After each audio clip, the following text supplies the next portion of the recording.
ஜாதி வன்ம கொலைகள், ஜாதி இந்த மாரி கௌரவ கொலைகள் பார்க்கும்போதே, ஐய்யய்யோ! நம்மளுக்கு வேணாம்ப்பா இந்த படம். இந்த படமே வேணாம் நம்மளுக்கு. ஏன்னா வந்து என்னால வந்து அதோட சேர்ந்து டிராவலே பண்ண முடியல.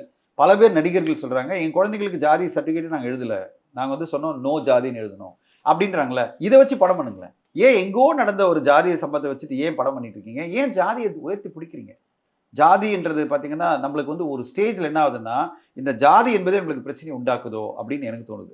எனக்கு வந்து இப்போ கடந்த ஒரு சில வருஷமா எனக்கு வந்து ஐயோ! அப்பா ஜாதி பத்தி படம்னாலே எனக்கு பயப்பட ஆரம்பிச்சுருச்சு. ஜாதி வன்ம கொலைகள், ஜாதி இந்த மாரி கௌரவ கொலைகள் பார்க்கும்போதே, ஐய்யய்யோ! நம்மளுக்கு வேணாம்ப்பா இந்த படம். இந்த படமே வேணாம் நம்மளுக்கு. ஏன்னா வந்து என்னால வந்து அதோட சேர்ந்து டிராவலே பண்ண முடியல. ஏன்னா இந்த ஒரு ஒரு ஸ்டேஜ தாண்டிட்டோம். நம்ம மக்கள் வந்து இவ்ளோ குரோ ஆயிட்டாங்க. எவ்வளோ பரந்த மனதோட வந்துட்டாங்க. நம்ம மக்கள் பார்த்தீங்கன்னா, 90% மக்கள் பரந்த மனதோட வந்துட்டாங்க. எல்லாத்தையும் ஏத்துக்கிறது, எல்லாத்தையும் அரவணைச்சு போறது.